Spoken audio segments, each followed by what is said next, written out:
आपकी समझ से बना रहे, मतलब वो एक अपने आप को आप जोड़ते रहे, ठीक है। क्योंकि जैसे वो पद्धति बहुत संकीर्ण है, बहुत कंजेस्टेड है, कोई उसे कुछ और बताता है, कोई उसे कुछ और बताता है। हालांकि मेरी रिसर्च जो चल रही है वो ये चल रही है कि आपको सबसे सरल तरीके से कैसे समझाया जाए, ठीक है। तो अभी हम राष्ट्रपति लिख रहे हैं, राष्ट्रपति समझ रहे हैं, बाकी उसके लिए परेशान मत होना कि मैम ने छुड़वा दिया, ऐसा कुछ नहीं है, ठीक। लिखिए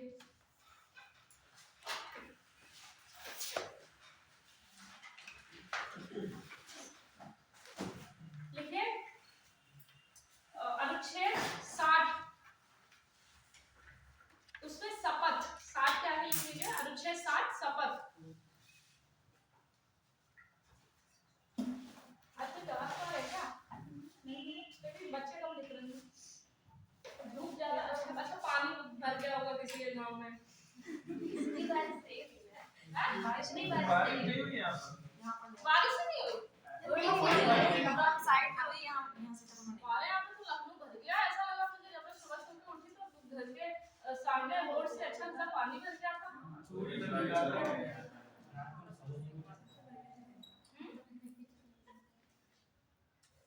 तो इसीलिए नहीं है, गांव में अपने रास्ते में पानी भर गया होगा तो आने जाने में दिक्कत होगी बच्चों को।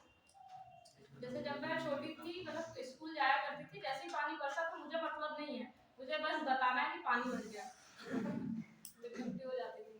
देखिए शपथ, आर्टिकल 60 में शपथ की बात की गई है राष्ट्रपति के। आज आपके अपवाद मदद नहीं आए हैं, वो ऐसे तो नहीं डूब तो नहीं है उनसे पूछ, वो कोर्ट पे रहता है ना, तो कभी-कभी फंस जाता है किसी केसेस से। वो कोर्ट कैसे मतलब केसेस कैसे सॉल्व करते होंगे जब इतने फादर की उनके साथ में तो हल करते हैं, तो ये फादर की हम ये करते हैं एक्चुअली, हम ये ट्रेनिंग करते हैं। अच्छा मतलब वो तो एकदम उनका ये है कि नहीं ऐसा वाला है। तो वाले केसेस में क्या होता है ना कि हम सारी चीजें एकदम किनार करके केवल हम अपना व्यू लेके चलते हैं, वो थोड़ा स्ट्रेट फॉरवर्ड है, उसको स्ट्रेट फॉरवर्ड नहीं कहते, इसको कहते हैं कि आपको किसी की सुननी नहीं है, सिर्फ अपनी सुननी।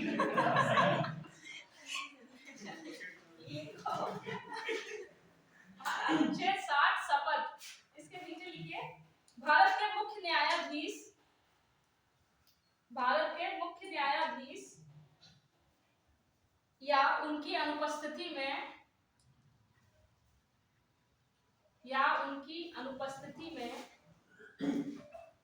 सुप्रीम कोर्ट का वरिष्ठतम न्यायाधीश या उनकी अनुपस्थिति में सुप्रीम कोर्ट का वरिष्ठतम न्यायाधीश राष्ट्रपति को शपथ दिलवाता है, राष्ट्रपति को शपथ दिलवाता है।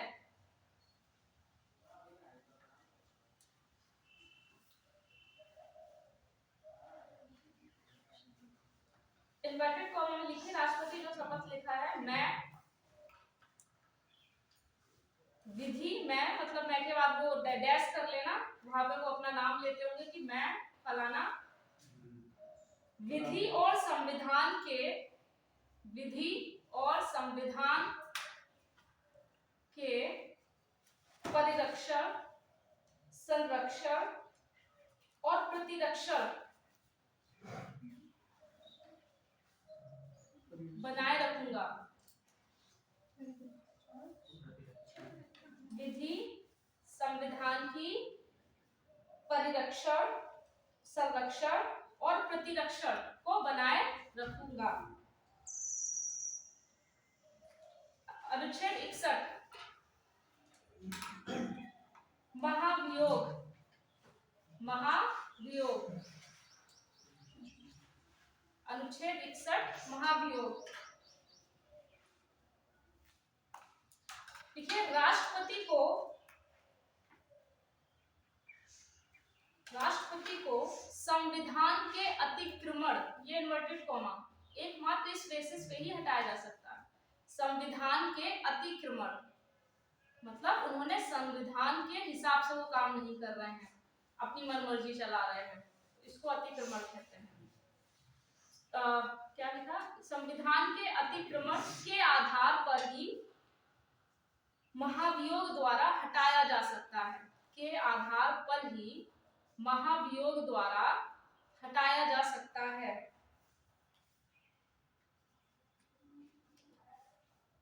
ठीक है, अब एरो करके सब लिखते जाइएगा नीचे।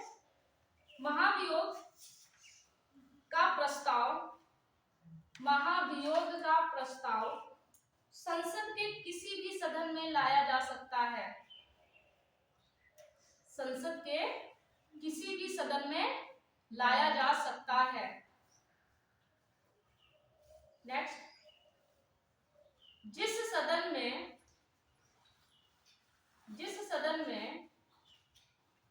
यह प्रथम बार लाया जाएगा,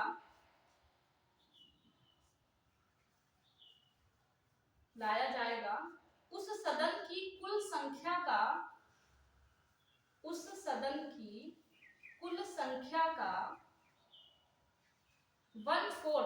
1/4 सदस्यों द्वारा हस्ताक्षरित होना चाहिए। 1/4 सदस्यों द्वारा हस्ताक्षरित होना चाहिए। फिर तब वह सदन, नेक्स्ट पॉइंट, तब वह सदन मतलब जिस सदन में लाया गया है, तब वह सदन राष्ट्रपति पर संविधान के अतिक्रमण का आरोप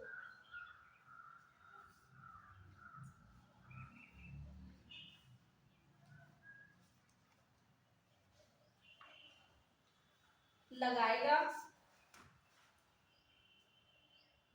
कि ऐसा मान लेंगे कि हाँ ऐसा हुआ है, लेकिन इसके आगे लिखिए, ऐसे आरोपों को सदन के कुल सदस्य संख्या का 2/3 बहुमत द्वारा पास कराया जाएगा। अभी लिखो, समझा दूंगी एक बार में तुरंत, ठीक, इतनी बात। नेक्स्ट लिखिए, कोई छूट गया? बहुमत द्वारा पास कराया जाएगा। फिर लिखिए, इस तरह पास करने के पश्चात, नेक्स्ट पॉइंट, इस तरह पास करने के पश्चात पहला सदन, यानी जिस सदन में लाया गया था, पहला सदन इस प्रस्ताव को दूसरे सदन में भेजेगा।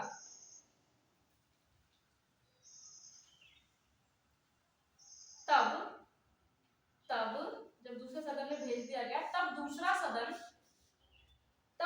सदन लगाए गए आरोपों की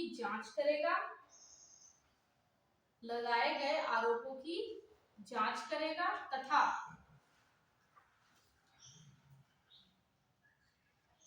उस सदन में भी वह प्रस्ताव या उस प्रस्ताव को 2/3 बहुमत के आधार पर ही पास कराया, 2/3 बहुमत पर पास कराया जाएगा।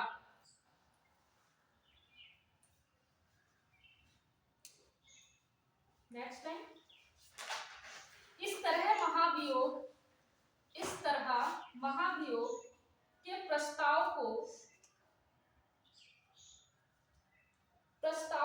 दोनों सदनों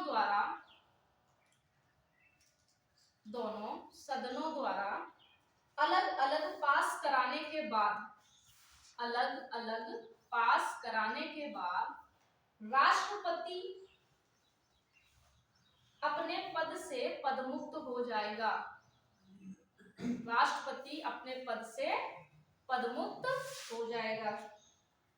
यहाँ किसी के हस्ताक्षर की आवश्यकता नहीं होगी। नोट करके लिख लो कोष्टक में, यहाँ किसी के हस्ताक्षर की आवश्यकता नहीं होगी। मतलब जिस दिन से पहले सदन के बाद जैसे दूसरे सदन में गया और दूसरे सदन में जैसे प्रस्ताव पास हो गया, उसी दिन से वो पदमुक्त समझ लिए जाएंगे। ठीक, इतनी बात समझ में आई? नोट और लिखो इसमें जो इम्पोर्टेंट है, नोट करके लिखिए, महाभियोग के संबंध में महाभियोग के संबंध में संयुक्त अधिवेशन जैसे प्रावधान नहीं है। संयुक्त अधिवेशन का मतलब हम दोनों संसद पास में बिठा के जो भी गतिरोध है जिन प्रस्तावों पर हम उसको देख लेते हैं, लेकिन इसमें ऐसा नहीं है। संयुक्त अधिवेशन का प्रावधान नहीं है। संयुक्त बैठक समझ लीजिए, बुलाते तो राष्ट्रपति क्या? हाँ वो बुलाते, हाँ वही नहीं होंगे, हाँ इसीलिए ठीक है। वो आप मतलब एक आपका सोचने का मतलब ये अच्छा तरीका है कि ये एक अलग वे हो सकता है, जैसे याद ना हो रहा हो तो सीधा सा सोच लो, जब राष्ट्रपति नहीं है तो कौन बुलाएगा। ठीक, कहाँ लिखिए आप, संयुक्त अधिवेशन नहीं होता है। नेक्स्ट, ये नोटेड में सारी लाइनें हैं कि जो इम्पोर्टेंट है और एग्जाम में पूछी जाती है। राष्ट्रपति पर महाभियोग का प्रस्ताव लाने से पहले, राष्ट्रपति पर महाभियोग का प्रस्ताव लाने से पहले 14 दिन पूर्व, 14 days बिफोर, पहले आपको सूचना देनी पड़ती है। 14 दिन पूर्व आपको राष्ट्रपति को सूचना देनी होती है। ठीक, ये जो छोटी छोटी चीजें हैं 14 दिन और ये जितने डिजिट वाले हैं ये इंपॉर्टेंट हो जाते हैं। ठीक है, नेक्स्ट फिर इसी में लिखिए, मतलब पॉइंट वाइज लिखिएगा। राष्ट्रपति चाहे तो अपना बचाव स्वयं कर सकता है, अपना बचाव स्वयं कर सकता है, या अपने प्रतिनिधि के माध्यम से भी कर सकता है, या अपने प्रतिनिधि के माध्यम से भी कर सकता है।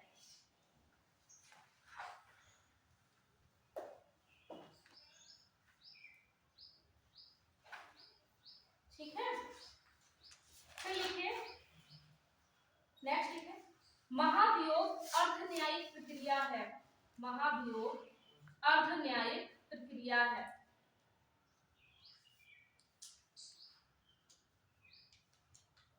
महाभियोग अर्ध न्यायिक प्रक्रिया है। नोट करके लिखो, बहुत इंपॉर्टेंट है। महाभियोग शब्द केवल राष्ट्रपति के लिए प्रयोग किया जाता है। महाभियोग शब्द केवल राष्ट्रपति के लिए प्रयोग किया जाता है।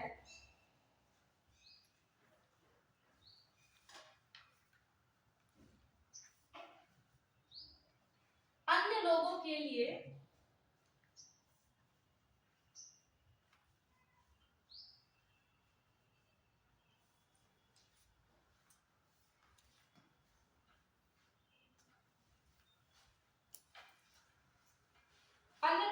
लिए महाभियोग जैसी प्रक्रिया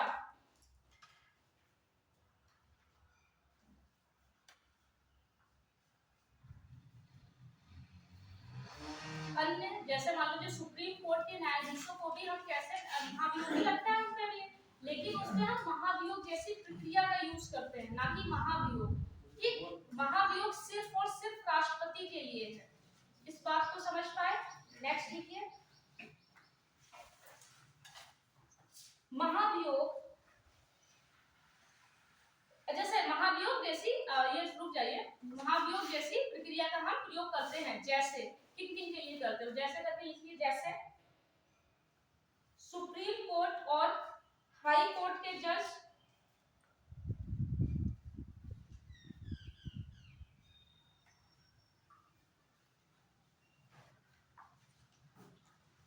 और क्या बोला मैंने, सुप्रीम कोर्ट हाई कोर्ट के जज, मुख्य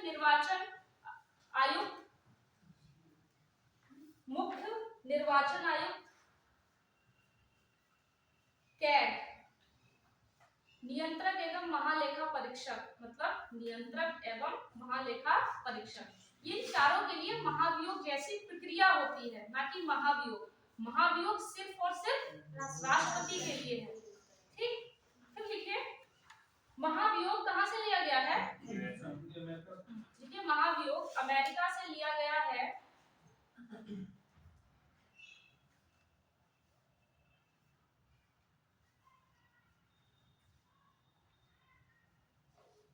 जो बहुत इंपॉर्टेंट बात है वो लिखिए।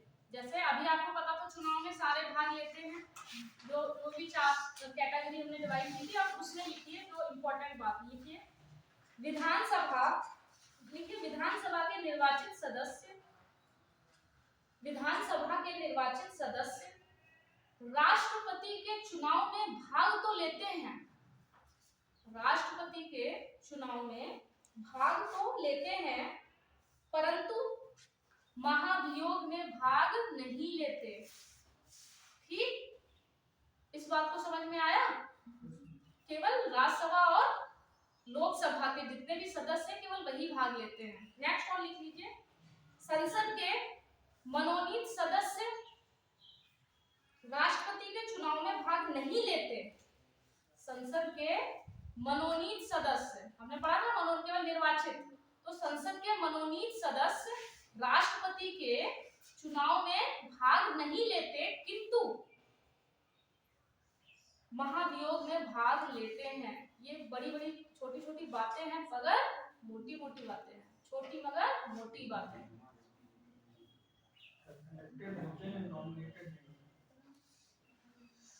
लिखिए, हालांकि लिखिए, नोट करके लिखिए, हालांकि आज तक किसी भी राष्ट्रपति को महाभियोग द्वारा नहीं हटाया गया है। हालांकि किसी भी राष्ट्रपति को आज तक महाभियोग द्वारा नहीं हटाया गया है।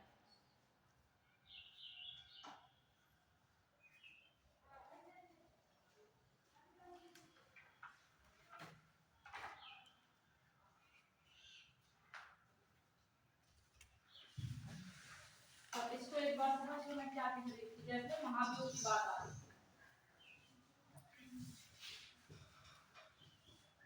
महाभियोग, ठीक, ये किसके लिए है? राष्ट्रपति के लिए। हमको पता है हमारे 2 सदन हैं, लोकसभा और राज्यसभा। सही, अभी समझ लो केवल राज्यसभा। इंपॉर्टेंट बात क्या है कि किसी भी सदन में लाया जाए। जैसे बहुत से प्रस्ताव होते हैं जो कभी कभी किसी सदन में लाते हैं, जैसे मनी बिल हो गया, लोकसभा में ही आता है। उपराष्ट्रपति को हटाने का मुद्दा आता है, वो सबसे पहले राज्यसभा में ही आता है ना, ऐसे। लेकिन ये जब महाभियोग का मतलब राष्ट्रपति का मतलब है राष्ट्रपति लोकसभा और राज्यसभा से मिलकर बना हुआ है, तो यही ही हटाएंगे। बात समझ रहे हैं? तो महाभियोग में ऐसा नहीं कि किसी एक सदन में, इनमें से किसी भी सदन में वो पहले जा सकता है। जो भी जाएगा उसको हम लिखाएं, वो प्रथम सदन हो जाएगा। मान लीजिए इसमें गया, इसके लिए जैसे अब महाभियोग लगाने के लिए भी कुछ शर्तें होती हैं कि ऐसा तो नहीं कि कुछ लोग होंगे कि इतने लोग जाएंगे, अध्यक्ष महोदय से कहेंगे। तो लोकसभा का ज्यादा है, कितना? लोकसभा के 100 प्रस्तावक जाएंगे, ऐसा बोल रहे, ठीक। और राज्यसभा के, क्योंकि राज्यसभा में कम लोग हैं, तो राज्यसभा के 50। ये लोकसभा के और ये राज्यसभा के। ये लोग गए, मतलब हमने मान लिया कि ये लोग गए, इन्होंने मान लीजिए लोकसभा में पहले आया, तो लोकसभा में उन्होंने बोला, इतने लोग गए, उन्होंने बोला कि ऐसे ऐसे है, हम ये संविधान के हिसाब से काम नहीं कर रहे हैं, कि हम चाहते हैं कि इन्हें हटा दिया जाए, मतलब महाभियोग की प्रक्रिया को स्टार्ट किया जाए। मान लीजिए 100 लोग थे, उन्होंने अपना साइन करके दे दिया, तो अब प्रक्रिया आगे बढ़ेगी। हालांकि सबसे इंपॉर्टेंट रोल हो जाता है किसका? लोकसभा अध्यक्ष का। वो चाहे इसको मान भी सकता है अपने विवेक से, और चाहे तो नहीं भी मान सकता है, ये उसके ऊपर है। लोकसभा अध्यक्ष की लोकसभा अध्यक्ष, हालांकि इसके तो नहीं, लेकिन लोकसभा अध्यक्ष की बहुत पावर है। अगर उसे लगता है, उसकी विवेकी शक्तियां भी है ना, अगर उसे लगता है ऐसा कि हाँ ऐसा है, तो ही मानेगा। और उसने कह दिया नहीं ऐसा, तो वहीं से खत्म हो जाएगी कहानी, ठीक है। फिर आप चाहे 100 प्रस्तावक हो, चाहे कितने भी हो, शक्तिमान कौन है फिर? लोकसभा स्पीकर है, लोकसभा अध्यक्ष है। उसने ऐसा कह दिया कि ऐसा है, मान लिया, हालांकि ऐसा कभी होता नहीं है। लोकसभा इतना तो लोकसभा अध्यक्ष मान के चलते हैं कि अगर 100 प्रस्तावक रखे हैं, अगर 100 लोग हैं, उनको अपनी बात रख रहे हैं, तो वो मान ले, है ना। लेकिन राष्ट्रपति ऐसे होते, मतलब वो होते थे लोकसभा अध्यक्ष भी, मतलब 90s के समय में हमारे यहाँ के सारे पद बहुत अच्छे होते थे। तो हो सकता है उन्होंने अपनी विवेकी शक्तियां का यूज करते हुए इसको कहा हम नहीं मानेंगे और वो कहानी भी खत्म हो गई। ठीक, लेकिन अब आगे मान लीजिए, मान लिया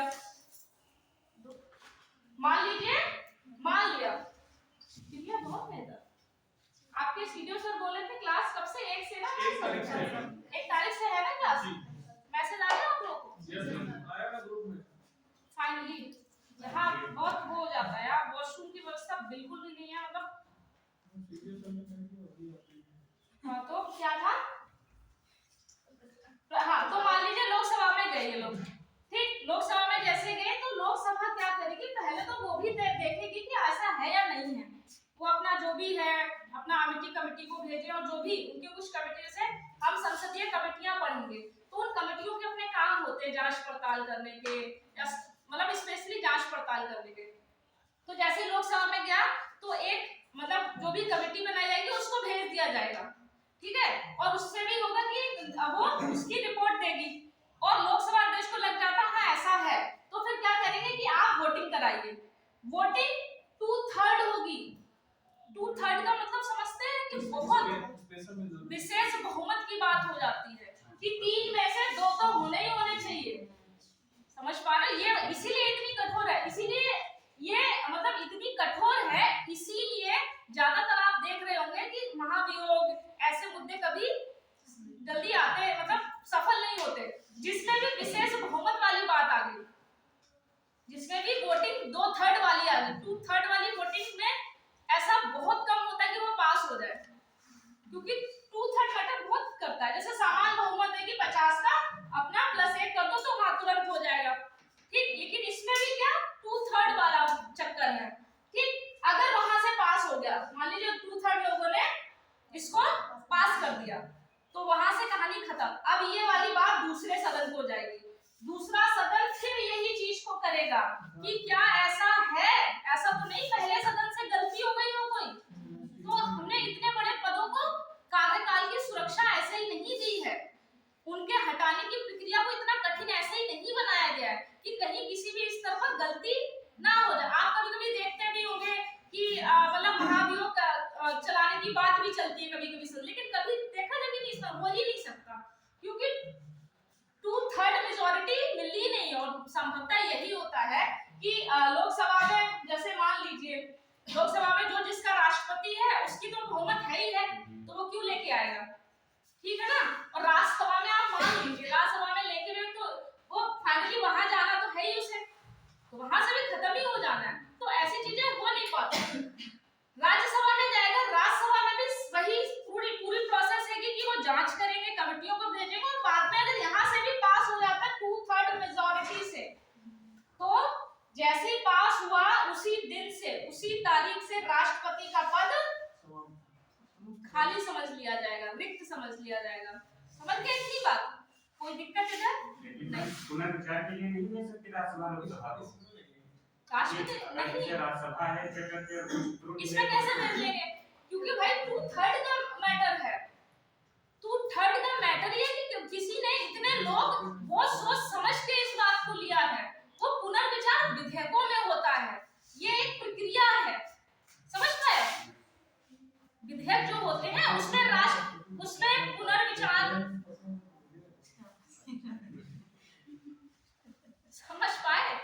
विधि में अंतर है और एक मतलब प्रस्ताव में अंतर है, तो वो प्रस्ताव है ये, मतलब विधि है, विधि में पुनर्विचार का कोई मतलब ही नहीं हो, वो भी 2/3 मेजॉरिटी इसीलिए रखी गई है ताकि गलती होने की गुंजाइश ही ना हो। इतनी बात समझ गए? नेक्स्ट लिखिए अनुच्छेद 62, ये लास्ट है राष्ट्रपति को लेकर, अनुच्छेद 62।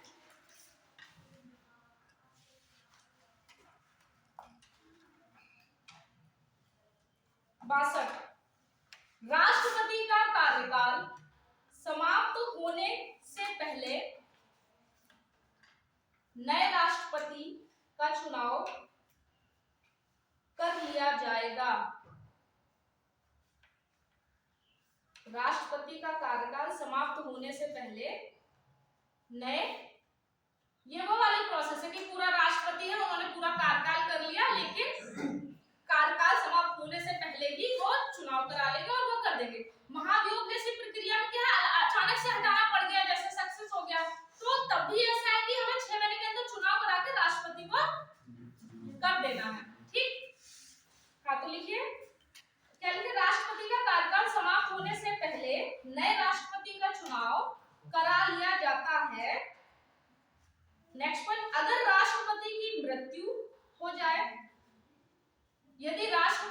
की मृत्यु हो जाए या किसी कारणवश पद रिक्त हो जाए, मतलब मालूम वो हो गए, मानसिक स्थिति उनकी ऐसी हो गई, पगला गए राष्ट्रपति जी, तब भी पद रिक्त खाली हो गया, या मतलब कारणवश पद रिक्त हो जाए या फिर त्याग पत्र दे दें या फिर महाभियोग जैसी प्रक्रिया हो जाए, तो 6 माह के अंदर, तो 6 माह के अंदर नए राष्ट्रपति का चुनाव करा लिया जाता है।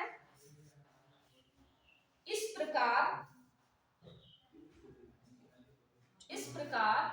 6 माह के अंदर नए राष्ट्रपति का चुनाव करा लिया जाता है।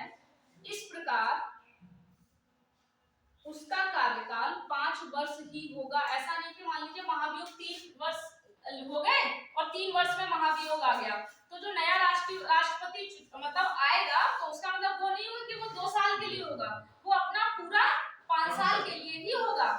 ठीक, कहीं छूट गया? इतनी बात समझ में आई? ठीक है, अब लिखिए, है तो बीच में उपराष्ट्रपति, मतलब 62 के बाद 63 से, लेकिन उसको हम बाद में पढ़ेंगे। अब हम आते हैं जो मोस्ट इंपॉर्टेंट चीजें हैं,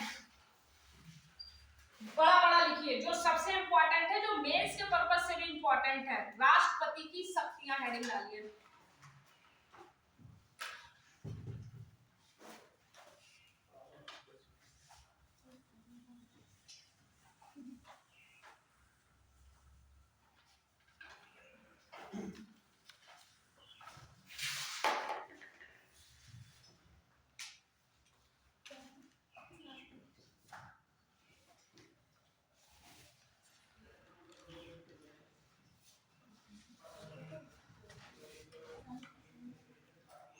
ठीक, अब हम राष्ट्रपति की शक्तियों के बारे में पढ़ेंगे। अब आप देखना कि राष्ट्रपति कितने मुद्दों पे शक्तिशाली है, किन किन मुद्दों पे आपको लगता है कमजोर है। ठीक, पहली शक्ति हेडिंग डाल के लिखिएगा। पहला लिखिए, राजनयिक कार्य ऑब्लिक कूटनीतिक शक्तियां, ऑब्लिक कूटनीतिक शक्तियां।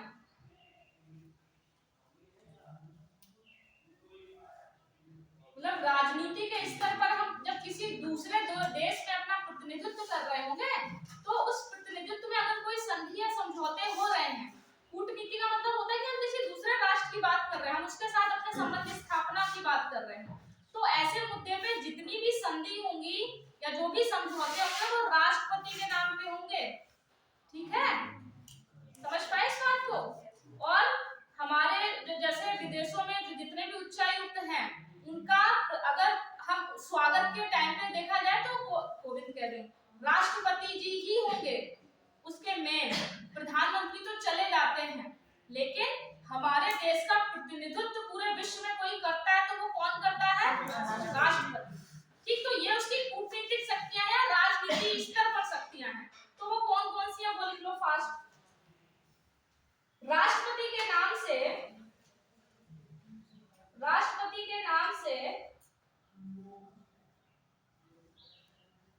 सभी अंतरराष्ट्रीय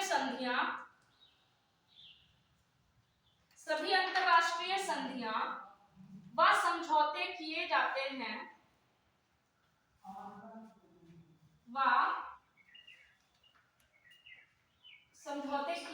हैं, हालांकि राष्ट्रपति इनके लिए व्यक्तिगत स्तर पर उत्तरदायी नहीं होता। ऐसा ना हो कि कल को कोई, हालांकि राष्ट्रपति इन सभी के लिए व्यक्तिगत स्तर पर उत्तरदायी नहीं होता। ठीक, अगर ऐसा कोई किसी पर राष्ट्रपति के जो भी साइन होंगे कुछ होंगे, तो बाद में कोई भी संसद या कुछ ये नहीं कह सकता कि तुमने साइन कर दिए जाते थे, तुमने क्यों कर दिए साइन। तो ऐसा नहीं, व्यक्तिगत स्तर पर ऐसा कुछ नहीं, राष्ट्रपति ने साइन किए हैं मतलब कार्यपालिका के बिहाफ पे किए होंगे, तो ऐसा इसलिए है, बस तो कंफ्यूज नहीं होना इसलिए लिखा दे। दूसरा लिखिए, राष्ट्रपति के नाम से ही विदेशों में राजदूत उच्चायुक्तों की नियुक्ति, उच्चायुक्तों की नियुक्ति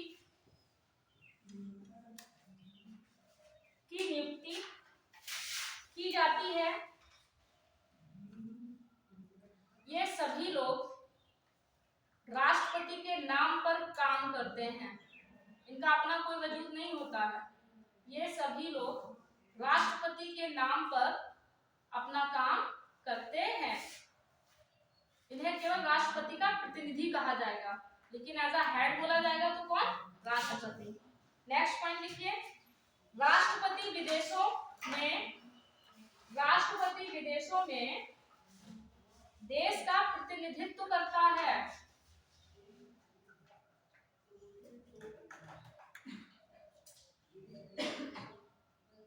आप देखते होंगे कभी भी कोई भी विदेश से आता है, कोई भी व्यक्ति आता है, वो सबसे पहले किससे मिलता है या कौन उसके स्वागत में होता है?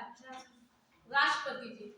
हालांकि सामान्यतः ऐसा देखा जाता है, वैसे रूल तो यही है, लेकिन राष्ट्रपति किसी कारणवश नहीं पहुंच पाए तो कौन पहुंच गए? अब तो हर जगह वही जाते हैं, वो अलग है, लेकिन जो है वो ये है। साइन क्या उसको भिजवा दो। अरे आज राष्ट्रपति का कहा जाए, राष्ट्रपति बहुत गर्मामयी पद है, मैं कुछ नहीं कह सकती। ब्लैंक चेक समझते हैं? बस काफी है। ठीक, नेक्स्ट लिखिए, उपर्युक्त अधिकार राज्यपाल के पास नहीं है बेचारे, मतलब उपर्युक्त अधिकार राज्यपाल के पास नहीं है, कभी कंफ्यूज मत हो जाना। राज्यपाल को केवल हमारे देश में राष्ट्रपति जैसी पावर राज्यों के स्तर पर दी गई है। ठीक है, ठीक। नेक्स्ट लिखिए, सैनिक शक्तियां। दूसरी हेडिंग बनाइए, सैनिक शक्तियां। सेना के स्तर पर उनको क्या क्या शक्तियां प्राप्त हैं? पहली शक्ति बताओ। हेड होते हैं, सीधी बात है। फिर जितने भी डिसीजंस है, फाइनल डिसीजंस वो राष्ट्रपति लेता है। नियुक्ति भी यही करते हैं। ठीक, ये सैनिक शक्तियां हैं इनकी। कहने के लिए सैनिक शक्तियां हैं, मतलब आप देखते रहो, जब मतलब मैं जो पढ़ा रही हूँ उसको दिमाग में रखना और सिर्फ बाद में एक बार मुझे कहना। मैं फिर कुछ 1-2 मिनट्स के क्वेश्चन पूछूंगी तो आप क्या सोचते हो वो बताना केवल। ठीक, तो अभी केवल पढ़ो और फिर बताना मुझे। सैनिक शक्तियां लिखिए, आर्टिकल 53(2), मतलब आर्टिकल 53 क्लॉज 2 में ही तो बोला गया है ना, राष्ट्रपति तीनों सेनाओं के सर्वोच्च होते हैं। ये क्लॉज 2 बार-बार मैं इसलिए लिखा हूं क्योंकि इंपॉर्टेंट है। तीनों सेनाओं के प्रमुख होते हैं। नेक्स्ट पॉइंट, युद्ध और शांति की घोषणा करते हैं। युद्ध और शांति की घोषणा यही करते हैं। नेक्स्ट, सेना न्यायालय द्वारा दिया गया दंड केवल राष्ट्रपति ही माफ कर सकते हैं। सेना के अपने न्यायालय होते हैं, ठीक है, उनमें हमारे वाले न्यायालयों का कोई काम नहीं है।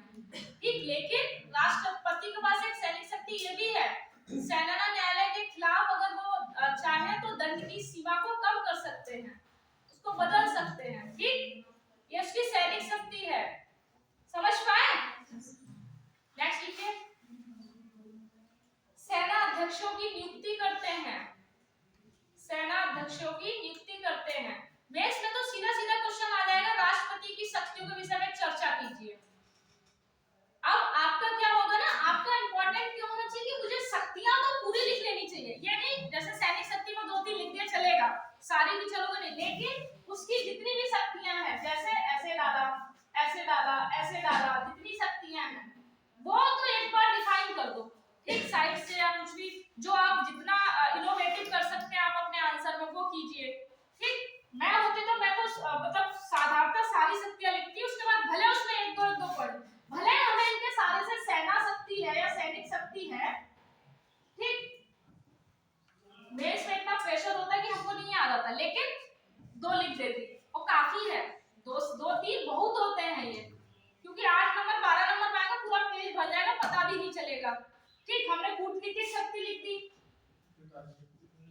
ठीक, वो एक दो लिख दी, ऐसा पूरा पेज भर जाएगा आपका। तो कभी ये ना परेशान हो कि मुझे सब छापना है आपने, लेकिन जो इम्पोर्टेंट बाकी शक्तियां तो पूरी पता तो होनी चाहिए, वो पूरी होनी चाहिए, बाकी पॉइंट एक दो तीन कम कर दो चलेगा, समझ गए?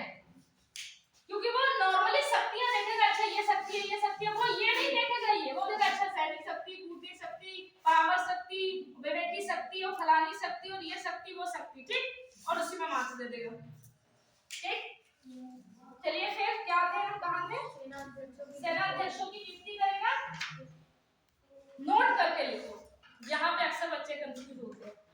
परमाणु कार्यक्रम के संबंध में, परमाणु कार्यक्रम के संबंध में राष्ट्रपति को अधिकार नहीं है। परमाणु कार्यक्रम के संबंध में राष्ट्रपति को अधिकार नहीं होते हैं। इसका अधिकार कैबिनेट सहित प्रधानमंत्री को होता है। कैबिनेट सहित प्रधानमंत्री को होता है।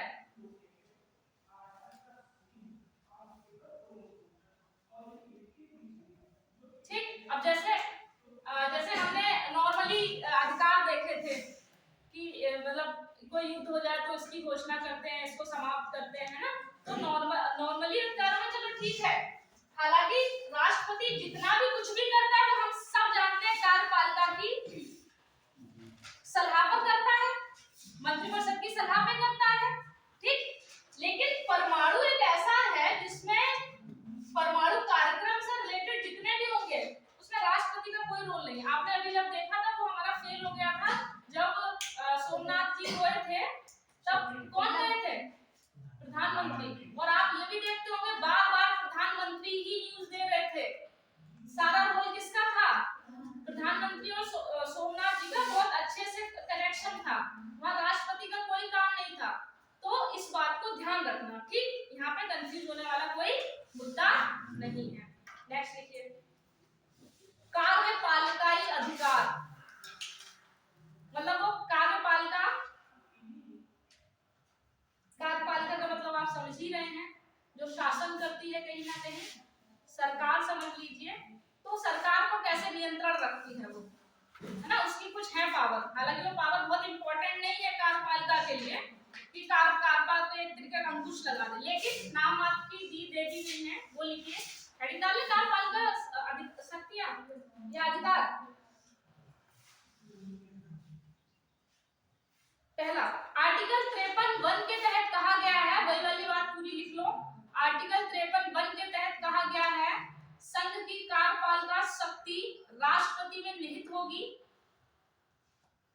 आर्टिकल 53 फर्स्ट क्लॉज में कहा गया है संघ की कार्यपालिका की शक्ति राष्ट्रपति में निहित होगी और राष्ट्रपति इसका प्रयोग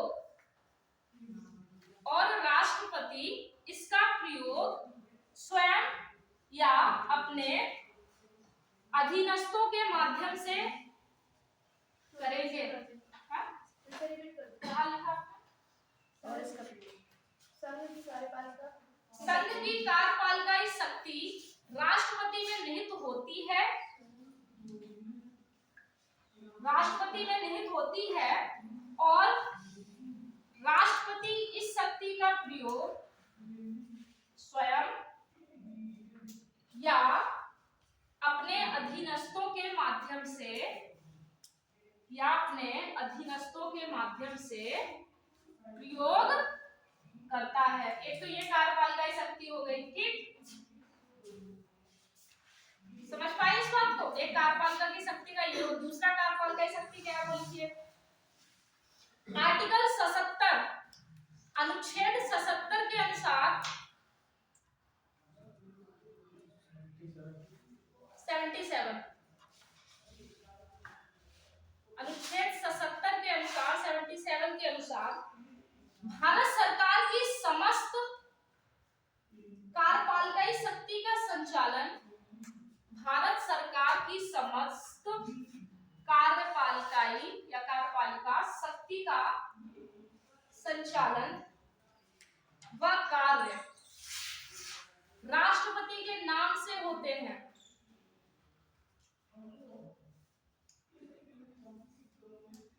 अर्थात वे सभी निर्णय राष्ट्रपति के माने जाते हैं। अर्थात वे सभी निर्णय जो भी कार्य होते हैं वो सब राष्ट्रपति के नाम पे होते हैं। ऐसा कहा जाता है कि ये राष्ट्रपति महोदय का निर्णय है, इसीलिए तो उनको नाम मात्र की कार्यपालिका का प्रमुख कहते हैं। ठीक है, राष्ट्रपति के माने जाते हैं। लेकिन बार बार राष्ट्रपति किसी भी चीजों के लिए व्यक्तिगत रूप से उत्तरदायी नहीं होगा, इस बात को दिमाग में बिठा लेंगे, कभी भी नहीं होगा। ठीक, नेक्स्ट लिखिए आर्टिकल 78।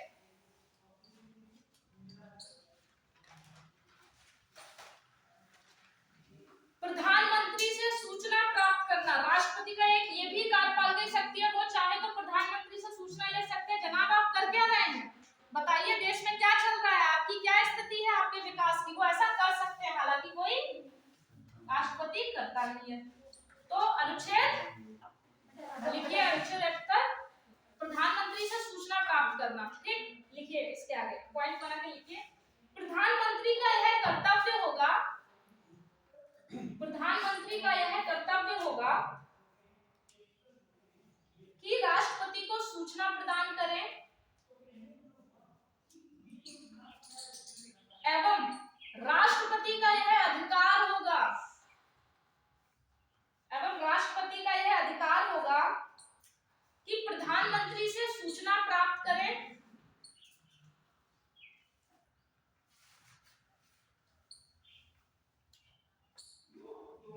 साथ ही साथ वह प्रशासन संबंधी सूचनाएं भी मांग सकते हैं। शासन के स्तर पे तो मान ही सकते हैं, बाकी प्रशासन के स्तर पे भी, मतलब जो अधिकारी नियुक्त होते हैं, यूपीएससी, यूपीपीएससी, ये सारे लोग, ठीक है। तो इस बात को समझ पाए कि राष्ट्रपति जो है वो प्रधानमंत्री से सूचनाएं मांग सकते हैं कि आपके अधिकारी या आप क्या कर रहे हैं, और ये राष्ट्रपति का क्या है, राइट है।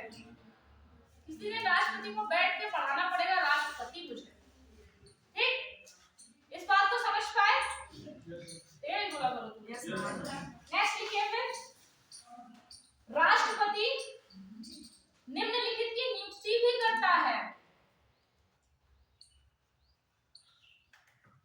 राष्ट्रपति निम्नलिखित की नियुक्ति भी करता है, जो कार्यपालिका के क्या होते हैं, भाग होते हैं कहीं ना कहीं। जैसे लिखते चले जाइए, पॉइंट बना के लिखते हैं किन किन की नियुक्ति करता है। राज्यपाल,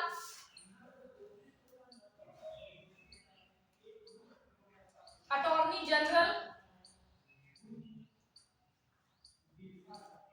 वित्त आयोग के सदस्य,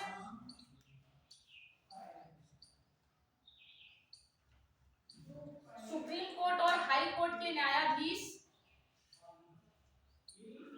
सुप्रीम कोर्ट और हाई कोर्ट के न्यायाधीश, फिर कैग नियंत्रक एवं नेक्स्ट कैग नियंत्रक एवं महालेखा परीक्षक, न्यायाधीश हो गए, फिर सुप्रीम कोर्ट के जो न्यायाधीश हैं, फिर न्यायाधीशों की भी नियुक्ति करते हैं, फिर सिर्फ हाँ, ये इसमें कंफ्यूज मत होने को, मैं गलत कराई थी। सीजीआई सलाह पे, लेकिन फाइनल नियुक्ति कौन करता है, करता तो प्रेसिडेंट ही है। हाँ, यहाँ पे फाइनल नियुक्ति की बात हो रही है, यहाँ पे प्रक्रियाओं की बात नहीं हो रही है। तो नियुक्ति का मतलब जो फाइनल जो साइन करता है उसी का नियुक्ति माना जाता है। आप किसी से भी सलाह लीजिए, वो अलग मुद्दा है, ठीक है, तो इनमें कंफ्यूज नहीं होना है। हम सीधी सीधी नियुक्ति पढ़ रहे हैं और इनकी नियुक्ति राष्ट्रपति महोदय ही करते हैं। कहाँ तक लिखिए, फिर हाँ, क्या मतलब नियंत्रक एवं महालेखा परीक्षक, निर्वाचन आयुक्त,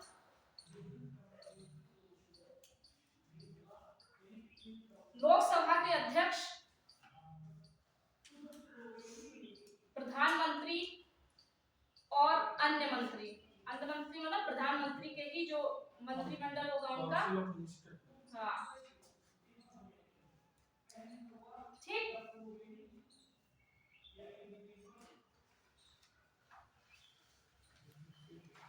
नेक्स्ट लिखिए। उसके बाद अन्य मंत्री, मेन मंत्री तो हो गए, कैबिनेट के जो मंत्री हो गए, उसके बाद जो अन्य मंत्री भी होते हैं, स्वतंत्र प्रभार हो जाते हैं, बहुत से मंत्रियों के प्रकार हम पढ़ेंगे, उनकी भी नियुक्ति करते हैं।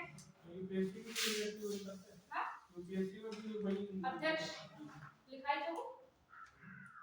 नेक्स्ट लिखिए। केंद्र शासित प्रदेशों के प्रशासक या उपराज्यपालों की नियुक्ति। केंद्र शासित प्रदेशों के प्रशासक या उपराज्यपाल की नियुक्ति।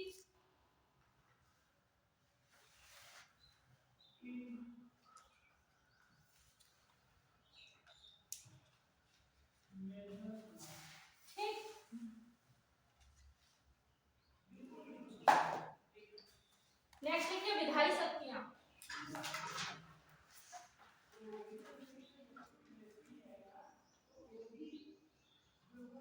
विधायी शक्तियां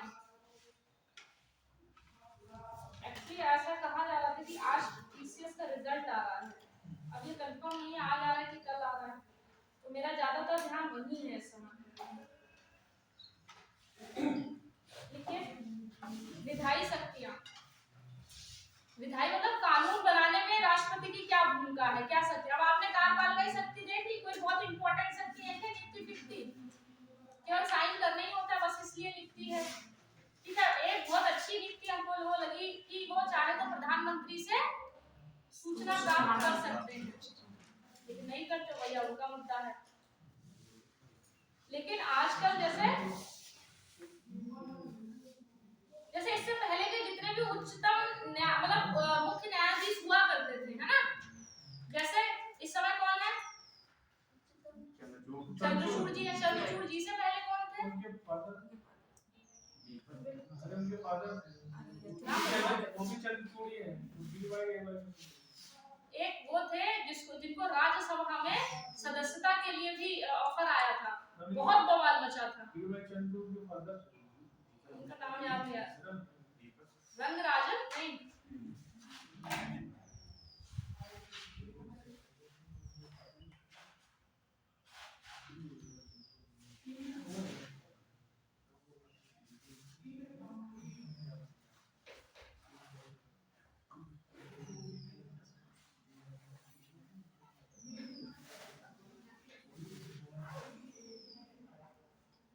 रंजन गोगोई। रंजन गोगोई जब मुख्य न्यायाधीश थे तो आपने देखे भी होंगे ज्यादातर निर्णय उन्हीं के टाइम पे लिए गए हैं, सरकार के मनपसंद निर्णय हैं। ठीक है, तो ऐसा कहा जाता था कि रंजन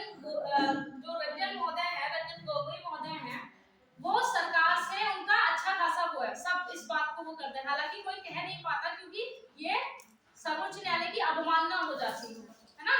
लेकिन हम समझने के मुद्दे से हम इसको अगर देखें तो ऐसा कभी नहीं हुआ है कि किसी भी चीफ जस्टिस को हमने संसद में लाया, लेकिन हमने उनको क्या किया, जैसे उनकी पद मुक्ति हुई, उनकी पद मुक्ति के बाद हमने उन्हें एज एक कह सकते हैं राज्यसभा में उनको सदस्यता देने वाले थे। बहुत खिल्ली उड़ी थी कि इसका मतलब ये है, जैसे उच्चतम न्यायालय के न्यायाधीशों पे कुछ शर्तें हैं, कुछ लगी हुई है कि आप ऐसा नहीं कर सकते, है ना, और ऐसा इसलिए भी ताकि जो भी न्यायाधीश है वो किसी के पक्ष में आके निर्णय ना दे कि हाँ फलाना सरकार है, हम इसके पक्ष में निर्णय देंगे तो भविष्य में ये हमारे बारे में सोच सकेंगे। जब हम सुप्रीम कोर्ट पढ़ेंगे और हाई कोर्ट पढ़ेंगे तब हम देखेंगे कि सुप्रीम कोर्ट पे कितनी बंदिशें हैं।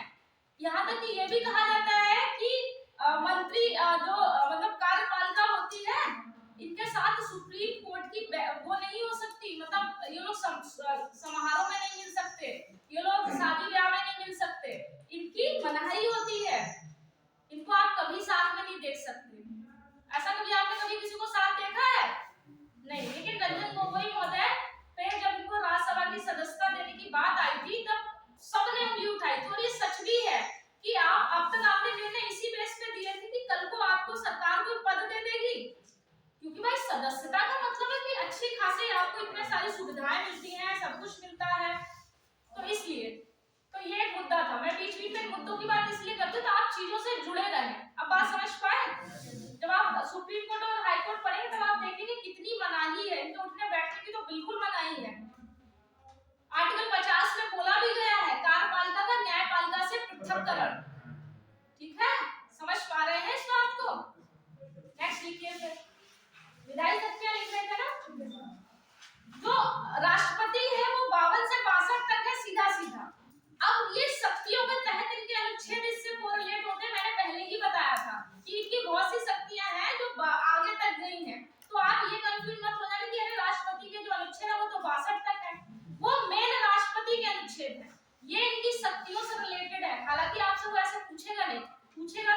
वो जो मैंने इंपॉर्टेंट क्लॉज लिखा है वो लास्ट से लास्ट वाले में पूछा भी गया था ऐसा। ठीक, अब लिखिए विधायी शक्तियों में अनुच्छेद 79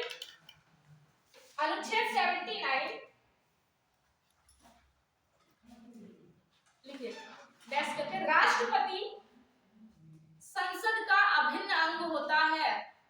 राष्ट्रपति संसद का अभिन्न अंग होता है।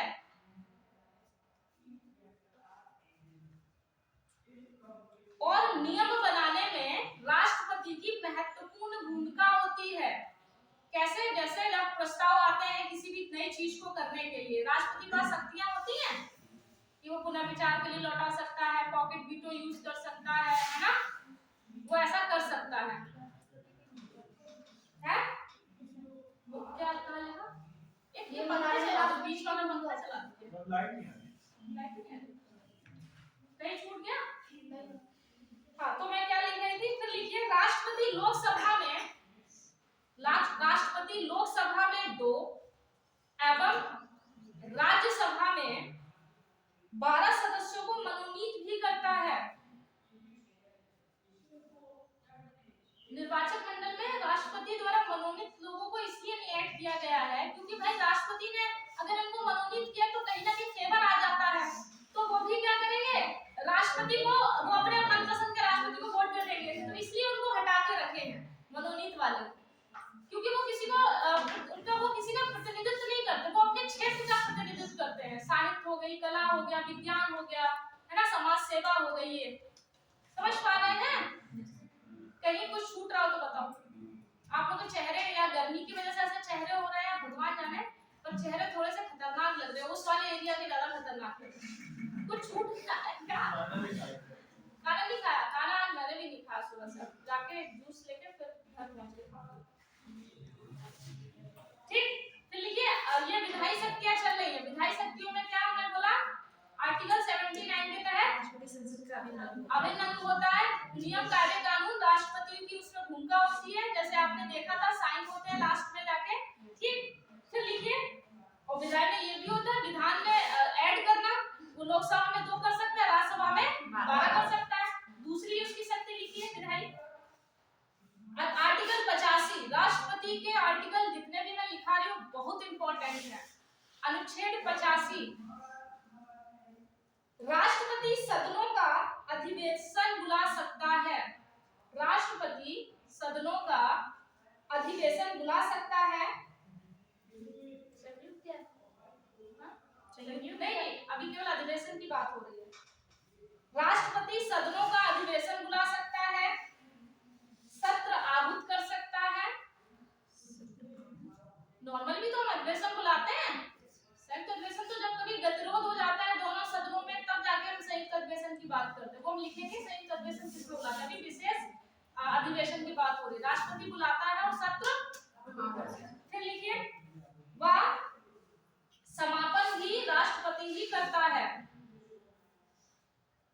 केवल स्थगित कौन करता है या निलंबित कौन करता है? गुड, वो उस दिन में बात चिल्ला चिल्ला के कह रही थी, है ना, स्थगन और निलंबित जब भी बात आएगी तो वो स्पीकर ही होगा। हो गया? फिर लिखिए, अच्छा ये तो करंट का क्वेश्चन और 100% आएगा। पीटी उषा से रिलेटेड कौन सा करंट अफेयर याद आता है? अभी मैंने वो चैंपियनशिप हुई है। हां, मुझे कोई मिला इसको। 4 लोगों को। पीटी उषा को? नहीं मैम, उनको नहीं मिला है। मैं पीटी उषा की बात कर रही हूँ।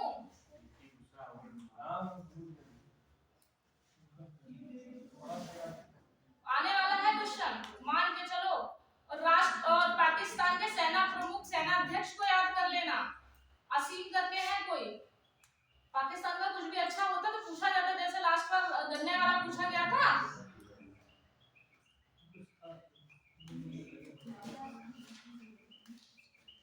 होता है आज सभा सुने हो?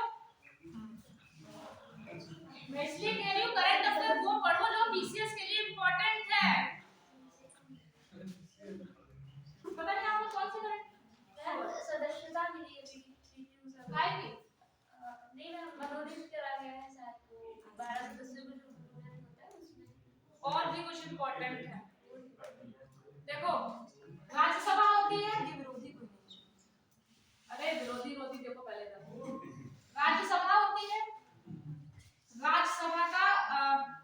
अध्यक्ष होता है, ठीक है, अध्यक्ष और उपाध्यक्ष ये होते हैं कि नहीं होते हैं, ठीक। जैसे अगर अध्यक्ष नहीं है तो उपाध्यक्ष, उपाध्यक्ष के जस्ट नीचे एक नया पैनल होता है उपाध्यक्षों का ही, एक ऐसा पैनल, सपोज उपाध्यक्ष भी नहीं रहे तो उस पैनल में 10 नंबर तक होते हैं।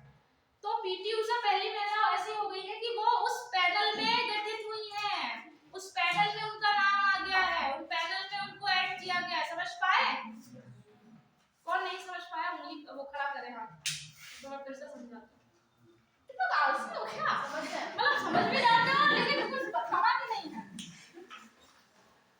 वो जैसे ढीठ बच्चे मैंने कहीं नहीं देखे, इसलिए छोटे बच्चों से चिल्लाते तो है बराबर, तो मन में सोचते हो समझ भी आप क्या कर लोगे।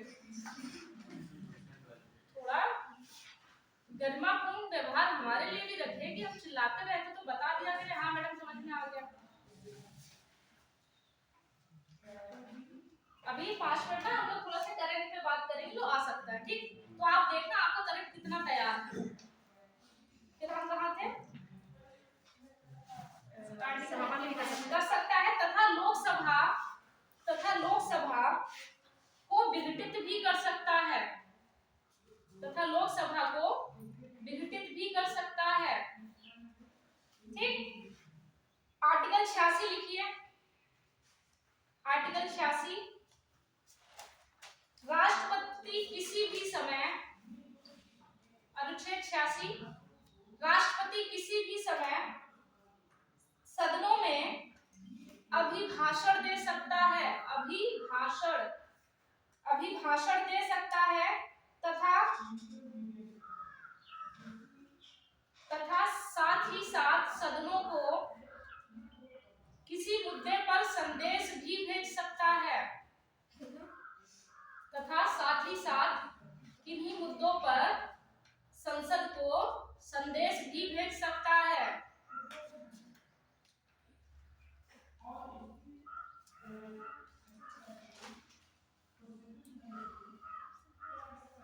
आर्टिकल 87 लिखिए, अनुच्छेद 87,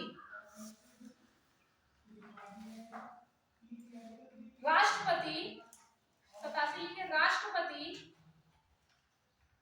प्रत्येक लोकसभा चुनाव के बाद, जब भी नई लोकसभा बैठती है, ठीक है, तो प्रत्येक लोकसभा चुनाव के बाद और प्रत्येक वर्ष के बजट सत्र, 2 चीजें, क्या जब भी कोई नई लोकसभा बैठेगी या कोई भी सत्र शुरू होगा नया, ठीक, और बजट सत्र के पहले, प्रत्येक बजट सत्र के पहले सदनों में विशेष अभिभाषण देगा। अब 2 चीजें इसमें याद रखना जो आप कंफ्यूज हो सकते हैं, 86 और 87। 86 में केवल अभिभाषण की बात की गई है और इसमें विशेष अभिभाषण की बात की गई है, और इसी में कंफ्यूज किया था लास्ट कुछ 1-2 साल पहले के पेपर में। जैसे अधिवेशन और संयुक्त अधिवेशन, ऐसे ही एक अभिभाषण होता है और एक विशेष अभिभाषण होता है। विशेष अभिभाषण कब होता है, कोई नई लोकसभा बैठी, बजट सत्र हुआ, समझ पा रहे हैं, इसीलिए उसको विशेष बोला गया है। तो इस बात को नोट कर लेना कि हमें कौन सा पूछा गया है, तुरंत खुश मत हो जाना, अच्छा 86 अभिभाषण मतलब 86, ठीक। देखना कौन से अभिभाषण की बात कर रहा है, सामान्य अभिभाषण की बात कर रहा है, विशेष अभिभाषण की बात कर रहा है, ठीक। नेक्स्ट लिखिए, आर्टिकल 103, अनुच्छेद 103, सांसदों की अयोग्यता के संबंध में, सांसदों की अयोग्यता के संबंध में राष्ट्रपति निर्णय लेगा, और ऐसा निर्णय निर्वाचन आयोग की सलाह पर लिया जाएगा, ऐसा निर्णय निर्वाचन आयोग की सलाह पर लिया जाएगा एवं निर्वाचन आयोग की सलाह राष्ट्रपति के लिए बाध्य होती है। जैसे सांसदों की योग्यता और अयोग्यताओं को लेके, जैसे सांसदों की अयोग्यता से रिलेटेड कुछ पूछना हो या कोई परामर्श लेना हो कि ये अयोग्य है या नहीं है ना, तो वो किससे परामर्श लेगा? निर्वाचन आयोग से। और निर्वाचन आयोग मान लीजिए कुछ ऐसा फंसा हुआ है जिसमें हमको कोई निर्णय लेना है और वो निर्वाचन आयोग ने बोल दिया कि जनाब आप ऐसा निर्णय ले लीजिए, तो राष्ट्रपति बाध्य होंगे वही निर्णय लेने के लिए। समझ पाए? हाँ, ये वाला हाल है। तो आपको फिर लिखिए आर्टिकल 108, ये इंपॉर्टेंट है। आर्टिकल 108, राष्ट्रपति दोनों सदनों के गतिरोध की स्थिति में, राष्ट्रपति दोनों सदनों के गतिरोध की स्थिति में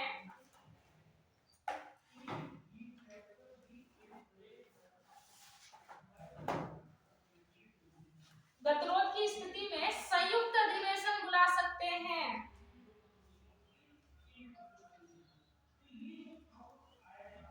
अब 85 और 108, 85 और 108 इनको याद रखना। जैसे 86 और 87 था, वैसे ये 85 क्या केवल अधिवेशन बुला सकते हैं और 108 संयुक्त अधिवेशन बुला सकते हैं।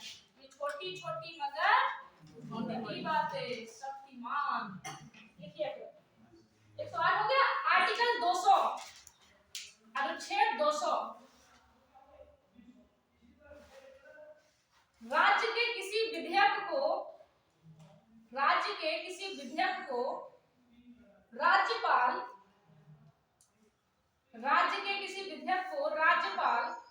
राष्ट्रपति के विचार के लिए आरक्षित रख सकता है। राज्य के किसी विधेयक को राज्यपाल राष्ट्रपति के विचार के लिए आरक्षित रख सकता है।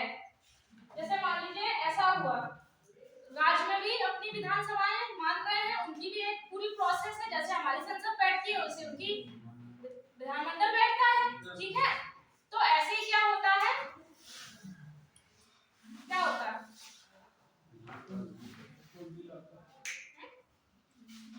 बिल आता है उसमें जो है विधानसभा अगर हाँ कर देती है और उसके बाद में विधान परिषद में जाता है, वो भी हाँ कर देगी तो राज्यपाल के पास जाएगा, वो चाहे हाँ करे या ना। राज्यपाल के पास एक ऐसा विशेष आर्टिकल 200 के तहत एक अधिकार होता है कि उसको अगर कुछ नहीं करता है तो बोल देता है कि हमने इसको आरक्षित रख लिया है, हमसे बड़े महामहिम हैं हमारे दद्दा राष्ट्रपति, हमने उनके लिए आरक्षित रख लिया है। फिर राष्ट्रपति के ऊपर है, वो चाहे दे चाहे तो ना दे, ये उन पे बाध्यता नहीं है, ठीक। इसी मैटर में उनको बाध्यता नहीं है। बाकी के मैटर में अगर एक बार बहुत से ऐसे मुद्दे हैं, एक बार पुनर्विचार कर दिया तो दूसरी बार में फिर उनको देना ही देना होता है। नेक्स्ट लिखिए आर्टिकल 201, आर्टिकल 201,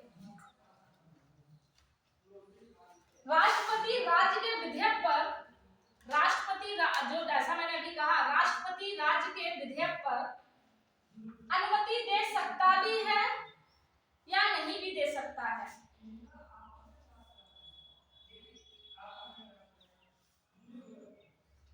राष्ट्रपति विधेयक पर क्या लिखा, राष्ट्रपति राज्य के विधेयक पर अपनी अनुमति दे सकता भी है और नहीं भी दे सकता है।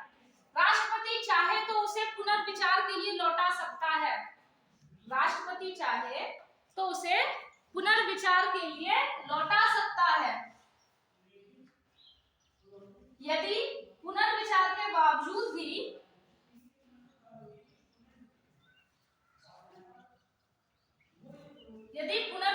बाद भी वह विधेयक आता है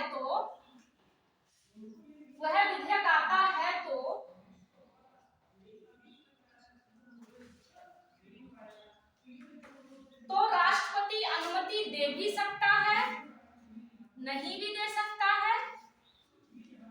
तो राष्ट्रपति अनुमति दे भी सकता है और नहीं भी दे सकता है, या पूर्ण वीटो का यूज कर सकता है, या वीटो का प्रयोग कर सकता है। उसकी गर्दन मरोड़ देगा, पानी खत्म। कि अभी तक क्या था कि भैया आरक्षित था, एक उम्मीद लगी थी, दिमाग खराब हुआ, राष्ट्रपति का हटाओ। समझ पाए? समझ पाए कि नहीं? समझ पाए?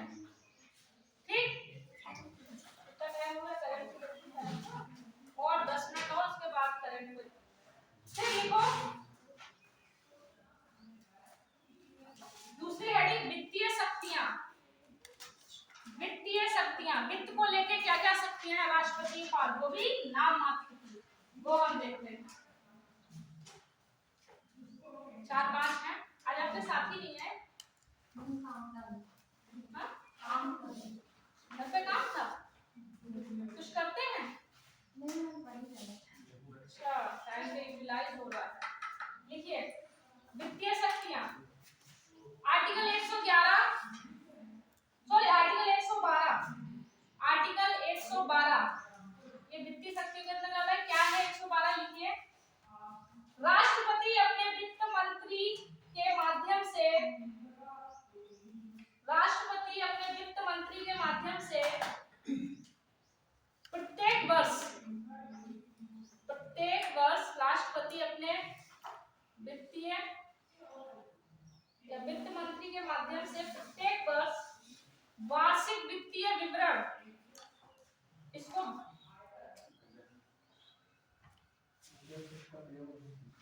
वार्षिक विवरण मतलब बजट का वो नहीं हुआ है, वर्ड नहीं है, इस शब्द का यूज है, वार्षिक वित्तीय विवरण।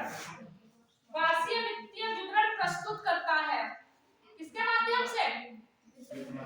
वित्त मंत्री के माध्यम से। ये उसकी विधायी शक्ति है। दूसरा लिखिए आर्टिकल 266,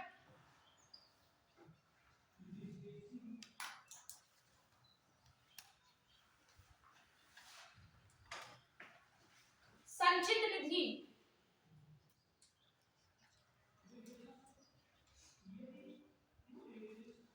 संचित निधि का मतलब होता है कि हम कुछ पैसा संचय करके रखते हैं कि भविष्य में कुछ चीजें ऐसी आ गई तो हम उस पैसों को निकाल के हम यूज कर, जैसे हम लोग नहीं अपना गुल्लक बनाते थे बचपन में, ऐसे ही संसद की भी संचित निधि है। उस पर किसका हक होता है? संसद का ही हक होता है, सीधी सी बात है। लेकिन इसको देखता कौन है? कौन देखता?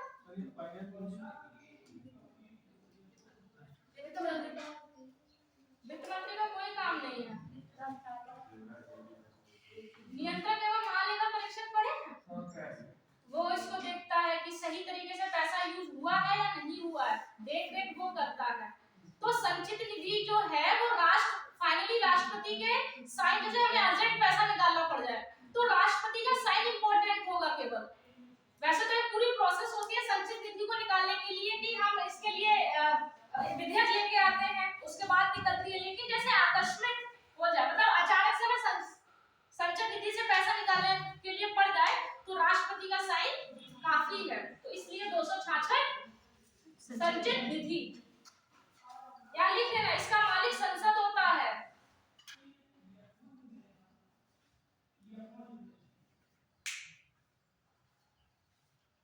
संसद का मालिक होगा कि सीधी बात है, लोकसभा राज्यसभा मतलब लोकसभा की परमिशन लेनी होती है और बाद में राष्ट्रपति की पूर्व अनुमति लेनी होती है। ऐसे मुद्दों पे जैसे भी पैसे वाले ज्यादातर केसेस हैं उसमें राष्ट्रपति की पूर्व अनुमति ही ले लेते हैं। जब हमने पूर्व अनुमति ले ली तो बाद में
देखा होगा तो सब लोग लगाया था, सब आया था।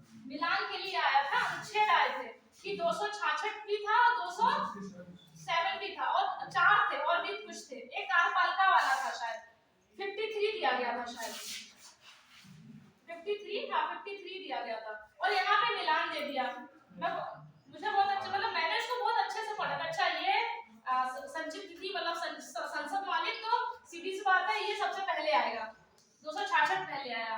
आकस्मिक विधि, जब आकस्मिक की बात आती है वो हमेशा बाद में आती है, तो इसलिए ये 7 है तो बाद में आता है ना, तो इसको जैसे ट्रिक से भी आर्टिकल याद करते हैं, आप लोग ट्रिक से याद नहीं करते, बस याद करते चले जाते हैं। ऐसे बहुत से आप लोग याद करते होंगे कि इसको हम किसी से जोड़ के याद कर लेते हैं, ठीक। तो वो कि सबसे पहले संचित निधि, उसके बाद आती है आकस्मिक निधि, क्योंकि आकस्मिक निधि का मतलब है बाद की जरूरत अगर हमें पूरी करनी पड़े, ठीक है, समझ गए। नेक्स्ट आर्टिकल 280 वित्त आयोग, आर्टिकल 280 वित्त आयोग।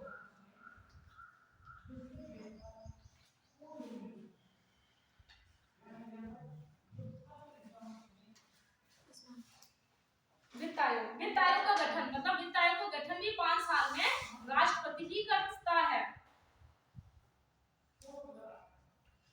और एक आर्टिकल 148 नियंत्रक एवं महालेखा परीक्षक, ये देखता है कि जनता का पैसा सही खर्च हो रहा है कि नहीं हो रहा है। तो विधि से रिलेटेड इतनी इनकी शक्तियां हैं।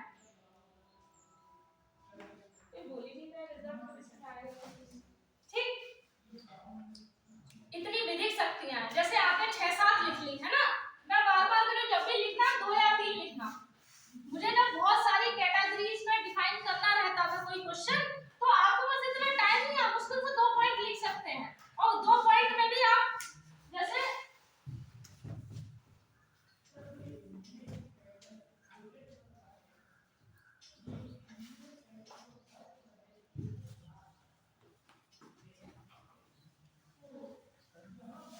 सामाजिक उत्थान हमें करना है, जैसे सामाजिक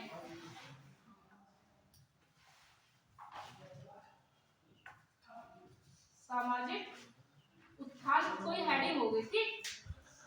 अब सामाजिक उत्थान में डायरेक्ट मैं लिख दूंगी क्या, कैसे सामाजिक उत्थान के लिए किसका उत्थान करने की जरूरत है, डायरेक्ट मैं लिख लूंगी महिला सशक्तिकरण।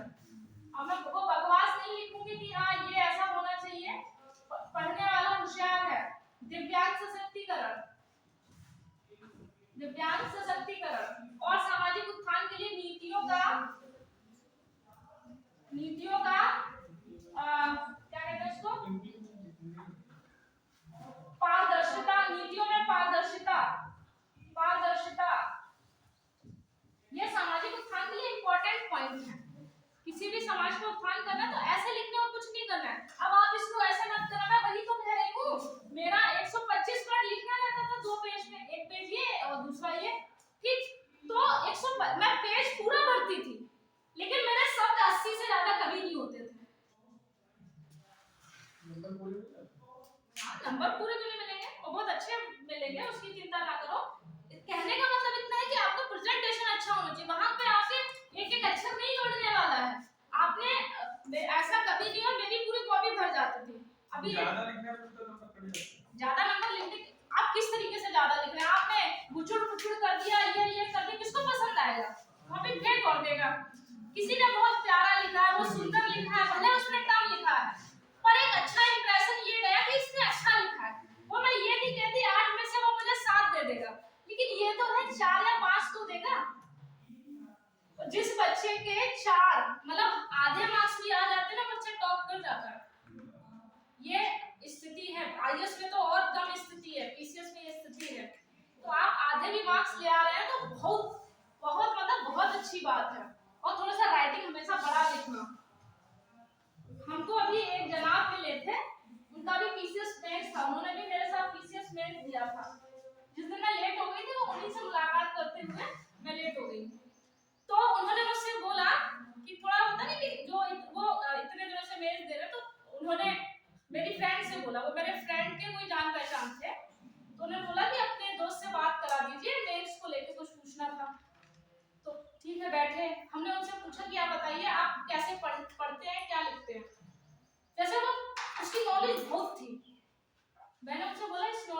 कम कीजिए, और अगर आपकी बहुत नॉलेज है तो उस पर भरोसा कीजिए। दो ही बात है, या तो आप नॉलेज को बहुत लिमिटेड कीजिए, ज्यादा नॉलेज हो जाते ना तो बहुत बड़े अपने आप को वो समझने लगते 30 मार्क्स हाँ ज्यादा, तो वो नहीं करना है। और अगर ज्यादा आती है तो इसको व्यवस्थित करना सीखिए। और वो पता क्या कहते थे कि मैडम आपको यकीन नहीं होगा, जैसे ये 2 पेज हैं, एक पेज ये और एक पेज ये, और 8 नंबर का क्वेश्चन रहता था, 125 वर्ड रहते थे, ये रहता था। उनका क्या रहता था, वो कहते थे मैडम मेरा इतना इतना इतना इतना भरने के बाद इतना खत्म हो जाता था, बस यही में खत्म। अब आप एक साइकोलॉजी देखिए, कोई व्यक्ति इतना लिखा है तो वो उस हिसाब से नंबर देगा, किसी व्यक्ति ने वही चीज लिखी है लेकिन उसने यहाँ तक लिखी है तो वो उस हिसाब से नंबर उसको नहीं लगेगा, इसने ज्यादा लिखा लगेगा कि नहीं। तो बस वही वाला हाल है। मेरा ऐसा कोई भी पेज नहीं है, मेरे सारे पेज ऐसे ही रहते थे, A to Z पेज ऐसे रहते थे। यहाँ तक कि वो तो हमसे ये भी कह रहे थे कि मैडम 12 नंबर वाला भी क्वेश्चन मेरा एक ही पेज में खत्म हो जाता है। सर आप इतने बड़ा ब्लंडर कैसे करे हैं कि 12 नंबर में आपने कैसे खत्म कर दिया। 12 नंबर में होते 3 पेज मिलते हैं, उन तीनों पेजों में भी मेरा सेम ऐसे रहता था। और एक और चीज, मेरी अगर कॉपी यहाँ से खुली है तो यहाँ से लेके अंत तक एक जैसी मिलेगी। प्रेशर में होता क्या है, जब मेंस दे रहे होते इतना प्रेशर होता है, पहले तो राइटिंग प्रूफ अच्छा आता है, उसके बाद राइटिंग जो आता है ये पूछो मत, मतलब हमें ही नहीं पता होता हम लिख क्या रहे हैं। तो उस प्रेशर को मेंटेन रखना बहुत जरूरी है। उसके लिए सबसे जरूरी है कि आप अपने ऊपर कितना भरोसा करते हैं। इसलिए मैं बार-बार कहती हूँ कि अपना थॉट और प्रोसेस है, प्रोसेस मतलब सोचने का जो तरीका है उसको बढ़ाओ। कोई भी क्वेश्चन है हमेशा सामान्य ही क्वेश्चन पूछे जाते हैं। आपको मैं एक बात और बताऊं, बहुत ट्रिक की बात है, पता नहीं मैंने बताई कि नहीं बताई। किसी भी योजना है, मान लो पूरे पेपर में, चारों पेपर में 10 या 15 योजना आनी तय है, ठीक, आनी तय है। ये मैं आपको हैक्स बता रही हूँ। अगर मैं कभी मेंस की क्लास ले रही होती तो ज्यादातर बच्चे मेंस क्वालिफाई कर जाते हैं। मतलब मैंने अपने स्ट्रेटजी पे मैं ज्यादा काम करती हूँ। मुझे पता है कि युद्ध तो लड़ा जा सकता है, बल से युद्ध ज्यादा दिमाग से जीता जाता है। तो मैं क्या करती थी, मान लीजिए 10-15 योजना आनी है, मान लीजिए 20 भी आ गई, करंट की आ गई या पुरानी आ गई, हमेशा उद्देश्य पूछेगा, उद्देश्य के साथ कुछ स्पेसिफिक पूछेगा। तो मेरी एक उद्देश्य की लिस्ट थी, एक उद्देश्य की लिस्ट थी, उसमें कम से कम नहीं मैंने 20 पॉइंट लिखे होंगे, और वो ऐसे उद्देश्य हैं जो हर किसी योजना में फिट होंगे। लाइक सामाजिक समानता, ठीक, सामाजिक समानता, क्षेत्रीय जैसे सामाजिक समानता का जस्ट अपोजिट क्या है, क्षेत्रीय असमानता को कम करना, असमानता कम करना, ठीक, महिला सशक्तिकरण को बढ़ा, महिला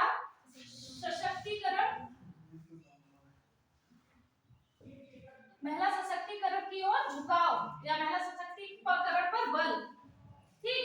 नेक्स्ट आप और क्या कर सकते हैं, कोई भी योजना होगी उससे रोजगार मिलना तय है, कोई भी योजना होगी उससे मतलब रोजगार हो गया, और मतलब बहुत से, ये तो मुझे अब याद नहीं क्योंकि मैंने छोड़ दिए। आप सोचो आपने 20 पॉइंट लिखे हैं, अब आपके ऊपर है, आपके ऊपर पूरा खेल है मेंस, आप कैसे करोगे।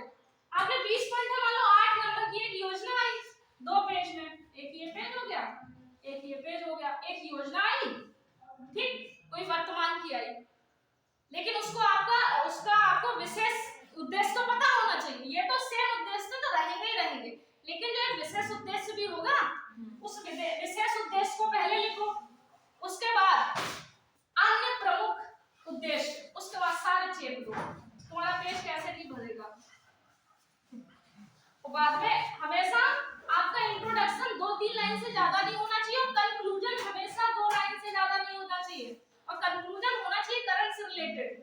हालांकि सरकार की तारीफ करते हुए, हालांकि सरकार इतनी सारी योजनाएं लेके आई है, लेकिन फिर भी इस योजना के तहत हम भारत एक बार फिर से सामाजिक समानता की स्थापना करेगा, बात खत्म।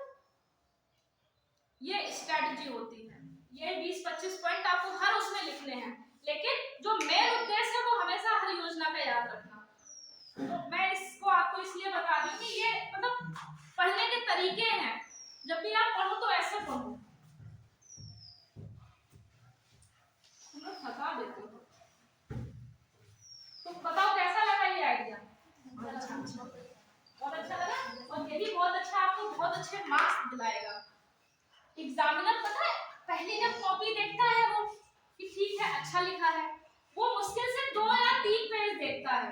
मान लीजिए उसने 3 पेज देख लिए, उसने देख लिया कि हाँ इसको संभवतः 4-5 ऐसे दिया जा सकता है, फिर वो केवल ऐसे ऐसे करता चला जाता, 4-5 4-5 4-5। मानो चाहे ना मानो, आज भी यूपीपीएससी में कॉपियां एज अ बीए बीएससी हम जब करते हैं वैसे ही चेक होती हैं। आपका राइटिंग बहुत मैटर करता है, तो राइटिंग तो जरूर काम करो, थोड़ा बड़ा राइटिंग, क्योंकि जो छोटे लिखते हैं ना वो उनके लिए 2 पेज भरना नानी याद आ जाएंगे, समझे? टाइम हो गया क्या? 34 हो गया, और 2-4 मिनट हम कहाँ थे? जिताए हो गया, फिर लिखिए आर्टिकल 148 क्या है?